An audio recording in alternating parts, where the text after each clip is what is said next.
কোরআনটা যেমন দামি, এই কোরআনের সাথে যাদের সম্পর্ক তারাও হলো জমিনের মধ্যে বড় দামি। আমাদের সামান্য অল্প দামের কাপড়ের কোনো দাম নাই, কোরআনের সাথে স্পর্শ হলো, গিলাফ নাম হলো, দাম বেড়ে গেল। কাঠের চেয়ারটা এত দামি, অথচ ওই পরিমাণ দাম নাই। কোরআনের সাথে যেই কাঠ লেগে রেহাল নাম হলো, দাম বেড়ে গেল। আপনাদের এলাকায় বহু দামি দামি বিল্ডিং আছে, একটা বিল্ডিং এর ওই পরিমাণ সম্মান নাই কোরআনওয়ালা মাদ্রাসার বিল্ডিং এর যেই পরিমাণ দাম। আমি বান্দার কোনো দাম নাই, আজ আমার এত সম্মান কেন? চেহারার কারণে, টাকার কারণে না, না, একমাত্র কোরআনের কারণে। জমিনের মধ্যে ইহুদি খ্রিস্টান সমস্ত বিধর্মীরা কোরআনের দুশমন। কেন দুশমন? ওরা হিংসা সহ্য করতে পারে না। কারণ কোরআন এমন একটা মেডিসিন, যা পড়লেও অ্যাকশন শুরু, শুনলেও অ্যাকশন শুরু। এই আওয়াজটা বন্ধ করা দরকার, মাদ্রাসা বন্ধ করা দরকার। সারা বিধর্মীরা চায় কোরআনের আওয়াজ যেন বন্ধ হয়ে যায়। ওয়াজ মাহফিলের মাইকের আওয়াজ বন্ধ করে দাও, কারণ বাইরে গিয়া বাড়ি বাড়ি যদি কোরআনের আওয়াজ যায়, ঘরের মধ্যে মহিলারা শুনলে তাদের মধ্যে কোরআনের অ্যাকশন শুরু হয়ে যাবে। মাইকের আওয়াজ কমাইয়া দাও, মাইক বন্ধ করে দাও, মাদ্রাসা বন্ধ করে দাও, ওলামায়ে কেরামের জবানে তালা লাগায় দাও। সমস্ত বিধর্মীরা এই অপকৌশল আর চক্রান্তে লিপ্ত হয়ে আছে। দুঃখ হইল, এদের সাথে আবার একদল মুনাফিকরাও গোপনে তাল মিলায়, বলে আওয়াজ বন্ধ করে দাও, ওয়াজ মাহফিল বন্ধ করে দাও, কোরআনের মাইকের আওয়াজ বন্ধ করে দাও। কারণ এই আওয়াজটা যখন যত দূর যায়, ওই ঘরওয়ালাদের মধ্যে একটা অ্যাকশন শুরু হয়। আল্লাহর এক বান্দা নাক টেনে ঘুমায়, হঠাৎ করে এক জায়গায় বয়ান চলতেছে, আল্লাহর বান্দা এমন মধুর আওয়াজ দিয়ে কোরআন তেলাওয়াত শুরু করলো। বান্দার ঘুমের মধ্যে শুনতেছে কোরআনের আওয়াজ, চোখ দুইটা খুলে গেল, এমন কোরআনের চুম্বুকে টান মারলো, বান্দা বিছানা ফালাইয়া দৌড়াইয়া কোরআনের প্যান্ডেলে হাজির। মুনাফিকরাও তাল দিতেছে, কোরআনের আওয়াজ বন্ধ করে দাও। আপনাদের দুই চোখ দিয়ে তাকাইয়া দেখেন, আজকে এত বেশি বেশি দুশ্মনের মাঝে আমরা যারা টুপিওয়ালা, কোরআনওয়ালা, নবীর আদর্শওয়ালা, নামাজ পড়ি, পর্দা করি, হালাল খাই, টুপি পরি, পাগড়ি পরি, আল্লাহওয়ালাদের পেছনে দৌড়াই, হারাম খাই না, বেপর্দা চলি না, নামাজ সারি না, দাড়ি কাটি না, আল্লাহকে সাক্ষী রাখিয়া দুই চোখ দিয়া তাকাইয়া আপনাদের নজরে বলেন, আপনাদের চোখের সামনে এত বিশাল দুশ্মনের বেড়াজালের পরেও আমরা কোরআনওয়ালারা কি অশান্তিতে আছি নাকি সম্মানে আছি?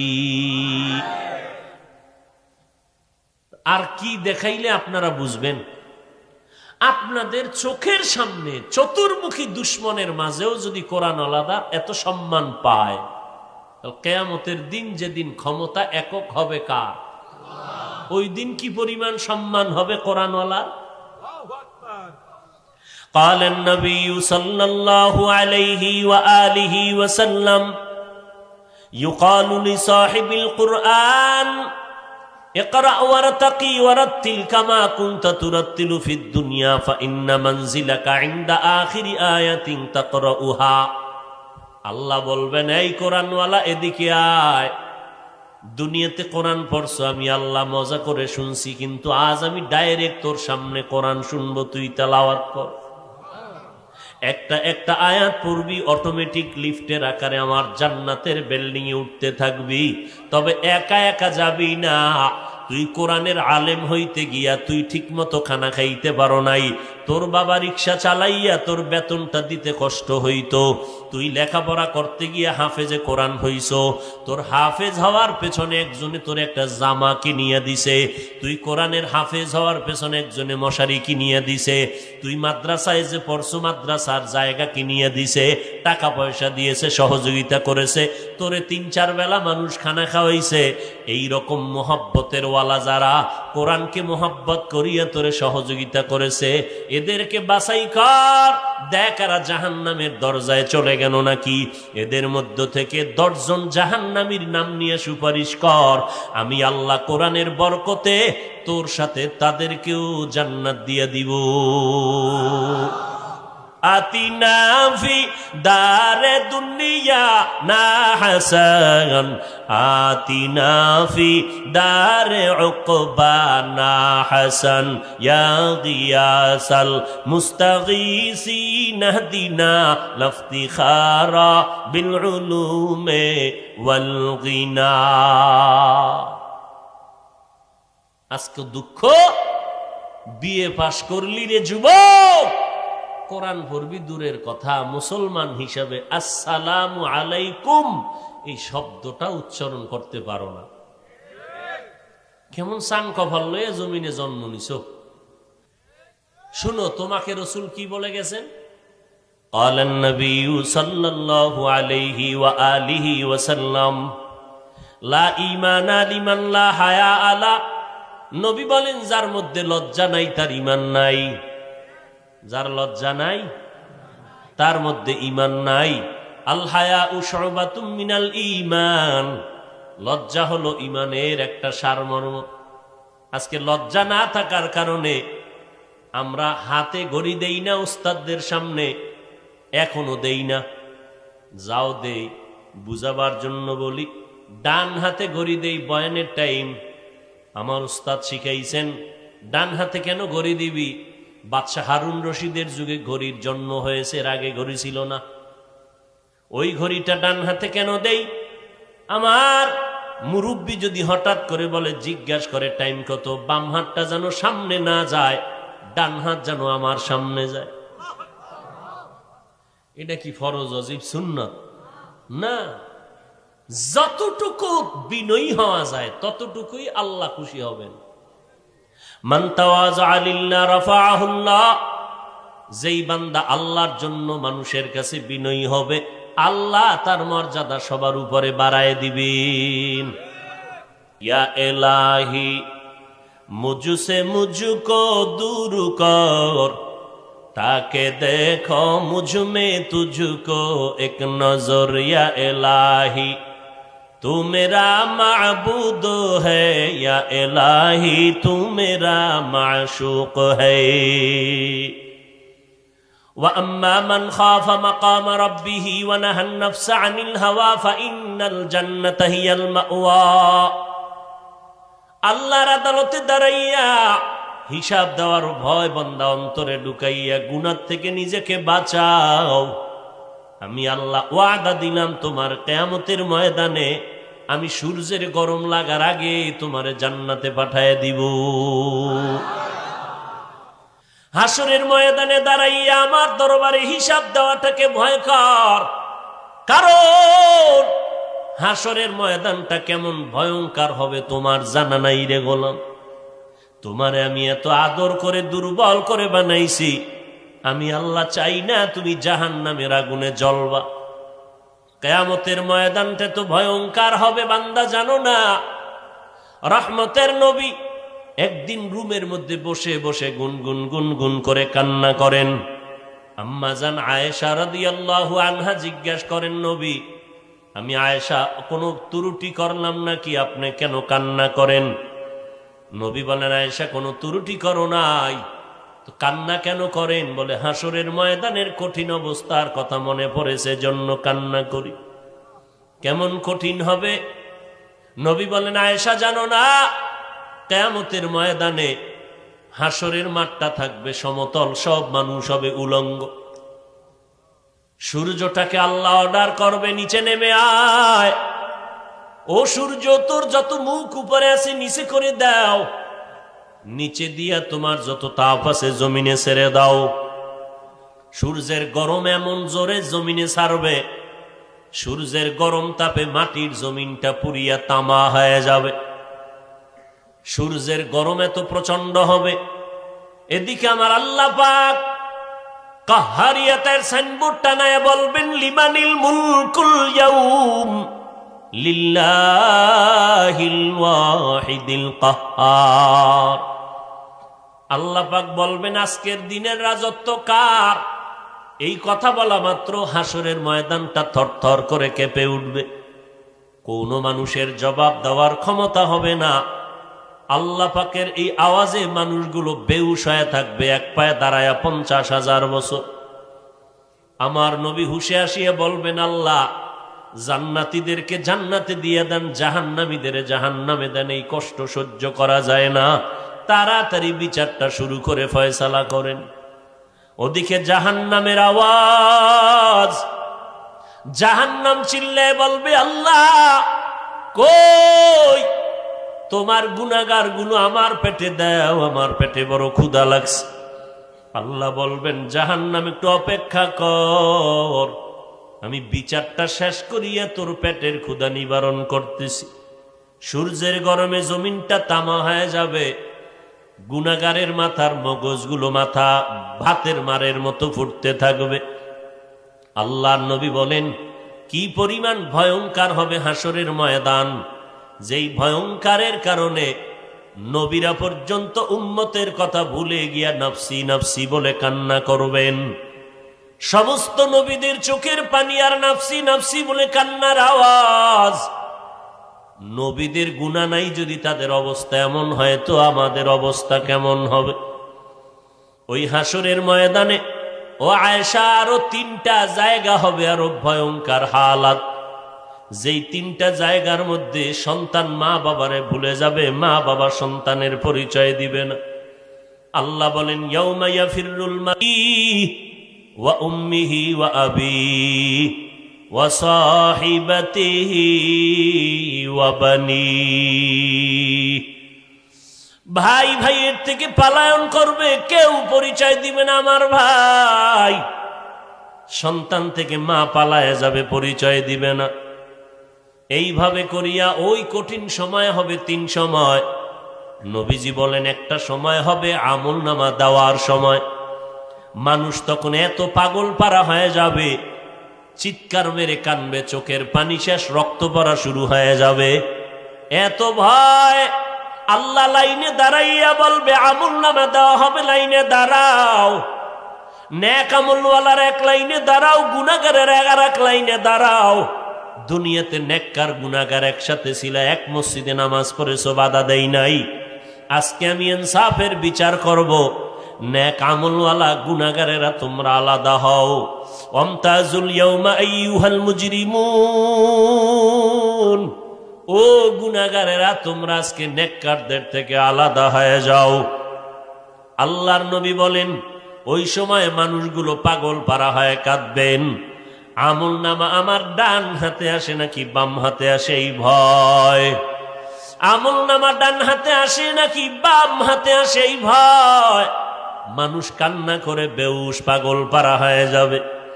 আর একটা সময় মানুষ আপনজনকে ভুলে যাবে, কান্নায় বেহুশ হয়ে যাবে। আমল নামা যখন মিজানের পাল্লায় ওজন দেওয়া হবে, ওই সময় মানুষ বেকারার হয়ে যাবে। আমার নেকের পাল্লা ভারী হয় না, জানি গুনার পাল্লা ভারী হয়ে যায়। আর একটা সময় ফুলসিরাত পাড়ি দেওয়ার সময়, যে আমাবস্যার অন্ধকারের মতো রাত কালো হবে, চুলের মতো চিকন, ওই ফুলসিরাত 30,000 বছরের ফুলসিরাত পাড়ি দেওয়া লাগবে। কেমন ফুলসিরাত রে আয়েশা? ওই ফুলসিরাতে উঠতে 10,000 বছর, সমতল 10,000, নামতে 10,000।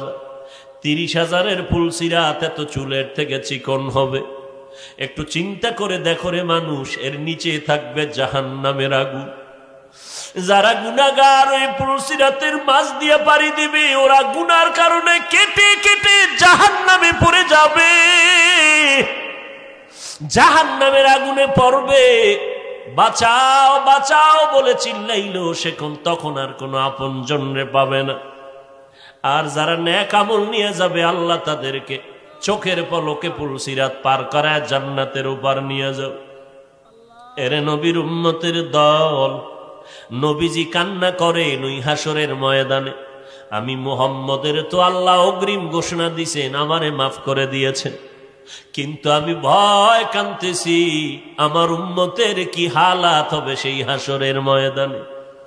নবীরা কাঁদবেন নাফসি নাফসি বলে, আর আমি মুহাম্মদ কাঁদবো উম্মতি উম্মতি বলিয়া। আমার উম্মতেরা জাহান্নামের আগুনে জ্বলবে, আমি মুহাম্মদ সহ্য করতে পারবো না রে আয়েশা, কারণ আমি উম্মতের বড় পাগল হয়ে আছি।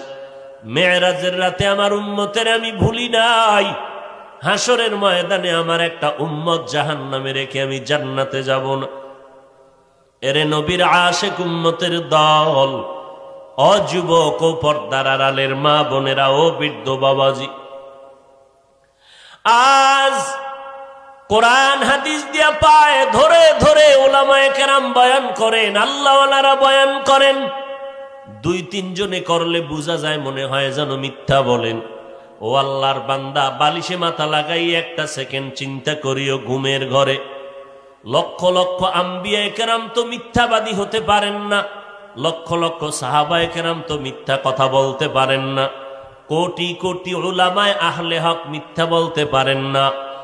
আজও পর্যন্ত কোরআন 1500 বছরের উপরে হয়ে গেল, কত বেঈমানরা ভুল বের করার অপচেষ্টা করলো, আজও পর্যন্ত ভুল বের করতে পারলো না। এটা এমন একটা কোরআন যার মধ্যে কোনো ভুল নেই। আল্লাহ চ্যালেঞ্জ দিয়ে দিলেন, ওই কোরআন এমন সত্য যে এই কোরআনে জাহান্নামের বয়ান আছে, জান্নাতের বয়ান আছে। কারা জান্নাতে যাবে কারা জাহান্নামে যাবে আল্লাহ তাও বয়ান করে বলেছেন। জান্নাতটা কেমন আরামের ঘর আর জাহান্নামটা কেমন ভয়ঙ্কর, এটাও আল্লাহ কোরআন শরীফের মধ্যে বিস্তারিত আলোচনা করেছেন। ও নবীর উম্মতের দল, আমরা তো নামাজ পড়ি, আসলে নামাজটা মানুষকে দেখানোর জন্য, নামাজ তো নামাজের মতোই পড়ি না। আমাদের আমল আখলাক শুধু মানুষের দেখানোর জন্য। কিন্তু যাদের আমল আমাদের জন্য আদর্শ, যাদেরকে আল্লাহ উম্মতের আদর্শ বানায় দিলেন, সমস্ত আম্বিয়া কেরাম সাহাবায়ে কেরাম উম্মতের আদর্শ। আবু বকর, ওমর, ওসমান, আলী, নবী বলেন আবু বকরের আমলের পাল্লা এতটা ভারী হবে, সারা দুনিয়ার মানুষের পাল্লা আমল এক পাল্লায় দিল আবু বকরের নেকের পাল্লা ভারী হয়ে যাবে। এত দামি আবু বকর, সেই আবু বকর জাহান্নামের ভয়, হাসরের ময়দানের কথা স্মরণ করে নামাজে দাঁড়াইয়া দাঁড়াইয়া চোখের পানি ছেড়ে কান্না করেন। নবী বলেন আবু বকর আপনি কান্না করেন কেন? যে আবু বকর এত দামি, সারা দুনিয়ার মানুষের নেক আমলের থেকে আবু বকরের নেকের পাল্লা ভারী। ও আবু বকর, একটা বকরির বাচ্চা হাতের মধ্যে নিয়ে বলে, রে বকরির বাচ্চা, তোর কপাল বড় ভালো, কারণ তোরে বড় হইলে মানুষ জবাই করে খাবে, তোর মরণ নাই, জাহান্নাম নাই, জান্নাত নাই। আর আমি বাবু আবু বকরের ভয়, কিয়ামতের ময়দানে যেদিন হাজির হব কেউ আপন থাকবে না, সূর্য মাথার উপরে, পেছনে জাহান্নাম। আল্লাহ পাকের সামান্য সামনে, আল্লাহ পাকের কাহারিয়াত নামের সাইনবোর্ডের সামনে দাঁড়াইয়া হিসাব দেওয়া লাগবে। ওই সময় আল্লাহ যদি বলে আবু বকর এত নেয়ামত আমি দান করলাম, আমার এই নেয়ামতের শুকর আদায়ার্থে কি করেছো? ও আল্লাহ, নামাজ পড়েছি, রোজা রাখেছি, পর্দা করছি, হালাল খেয়েছি রে আল্লাহ। আল্লাহ যদি বলে আবু বকর তোমার কোনো আমল আমার পছন্দ হয় নাই, ওই সময় আল্লাহ অর্ডার করবে, রে জাহান্নামের ফিরিস্তা, এই বান্দার হাতে পায়ে হ্যান্ডকাপ লাগাইয়া জাহান্নামের দিকে নিয়ে যাও। ওই সময় আমি আবু বকরের কি উপায় হবে এই ভয়, আমি চোখের পানি ছেড়ে কান্না করতেছি।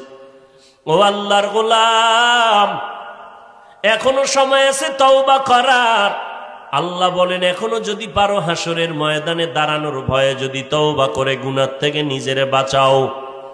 মনে মনে আল্লাহকে ডাকো আর বলো, হে মালিক, আজকে চোখের সামনে কোরআনওয়ালাদের এত সম্মান, দুশ্মনের মাঝেও তো আমরা কেন পেছনে আছি? আমি বলছি না তোমরা সবাই আমাদের মতো হুজুর হইয়া যাও, না না, চাকরি করো, ব্যবসা করো, লেখাপড়া করো। ও বান্দা, ইসলাম নিষেধ করে না, কিন্তু নবীর তরিকা মতে 5 বেলার নামাজ পড়ো, নবীর সুন্নত অনুযায়ী চলো, উলামায়ে কেরামের পরামর্শ নিয়ে নেক আমল করো। বলবেন এটা কেমন করে সম্ভব? একটু নজর করে দেখেন, আল্লাহ চক্ষু দিছে, আকল দিছে, একটু চিন্তা করে নজর দেন। স্কুল কলেজে পড়ুয়া কত ছাত্র কত ছাত্রী নামাজি আছে না নাই? আপনার মতো যুবক গাড়ি চালায়, ড্রাইভারি করে, নামাজি দাড়িওয়ালার অভাব নাই। আপনার আকলকে, বিবেককে জিজ্ঞাসা করেন আপনি কেন পারেন না? আপনার আমার মতো যুবক শ্রমিকের কাজ করে, ড্রাইভারি করে, কৃষি কাজ করে, নামাজ ছাড়ে না, দাড়ি কাটে না, অভাব নাই। র্যাব, আর্মি, পুলিশ, বিডিআর এর চাকরি করে, দাড়িওয়ালা নামাজির অভাব নাই। আপনি কেন পারবেন না রে গোলাম? এখনো সময় আছে তওবা করার, আল্লাহর কাছে তওবা করেন। আমরা এখন রাতের বেলা বসে আছি, বৃষ্টি হলো সারাটা দিন, এরপরও কেন যেন গরম লাগে, ফ্যানের বাতাসেও ঠান্ডা হয় না। অথচ সূর্যটা দিনের বেলা ছিল, রাতের বেলা নাই। কিন্তু হাসরের ময়দানে সূর্যের গরম, জাহান্নামের আগুনের গরম, আজ একটা মশার কামড় সইতে পারি না। কবরে দুই পাশের মাটির চাপ কেমন করে সহ্য করব? ও আল্লাহর বান্দা, আল্লাহর মোহাব্বত নিয়ে একটু তওবা করে নাও, অন্তরকে বুঝাও রে মন। আমার মতো মানুষ যদি চাকরি করে, ব্যবসা করে, লেখাপড়া করে, নামাজ পড়ে, দাঁড়িয়ে রেখে, আমি কেন পারবো না? আল্লাহর কাছে আজকে তওবা করে নাও, হে আল্লাহ, আমি গুনাহ নিয়ে ময়দানে আসছি, আর গুনাহ নিয়ে বাড়িতে যাব না।